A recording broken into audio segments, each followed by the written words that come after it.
नमस्कार, मी शामराव मोकाशीन. आज आपण आलो आहे पालघरला. पालघर आरटीओच्या शेजारी आपण उभे आहोत आणि आता धर्मवीर आनंद दिघे साहेब कल्याणकारी मंडळ हे विरार आरटीओमध्ये पालघर जिल्ह्यातील रिक्षा टॅक्सी चालकांच्यासाठी चालू झालेलं आहे. ही ऑनलाईन प्रक्रिया आहे.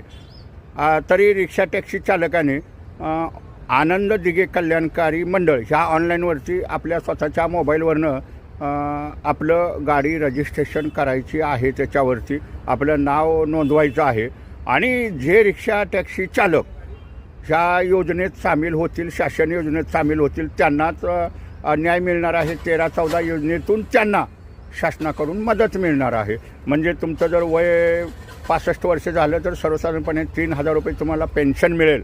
आणखीन जर तुमचं 65 वर्षाचं वय असेल तर तुम्हाला वन टाईम म्हणजे एक वेळ 10,000 रुपये मिळतील. शिवाय तुमच्या गाडीला कधी अपघात झाला किंवा त्याचं भरपाई नुकसान मिळेल किंवा मुलांच्या शिक्षणासाठी पैसे मिळतील.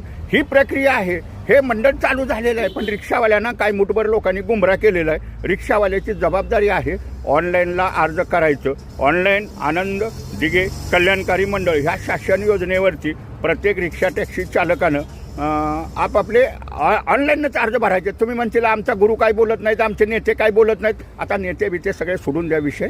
जर तुम्हाला शासन योजनेचा न्याय पाहिजे असेल तर तुम्हाला ऑनलाईनच काम करावं लागेल. तुमच्याच मोबाईलवरून तुम्ही ही ऑनलाईनला तुमची माहिती सगळी भरायची आहे. वारसाचं नाव भरायचं असतं, त्याच्यात तुमचा बँकेचा अकाउंट नंबरसुद्धा भरायचा असते, गाडी क्रमांक भरायचा आहे, तुमचं आधार कार्ड, पॅन कार्ड, ही कागदपत्रं अपलोड करावी लागतात आणि स्वतःच्याच मोबाईलवरनं करा. आणि वन टाईम फी त्याची सरकारची फी आहे 500 रुपये. ती तुम्हाला फी बी भरावी लागणार आहे ऑनलाईननं. तुमच्या मोबाईलमध्येच पावती येते, हे मात्र कोणी विसरू नका. आणि वार्षिक वर्गणी म्हणून 300 रुपये भरावी लागते. विरार आरटीओची पालघर जिल्ह्यासाठी ऑनलाईन ही चालू झालेली आहे.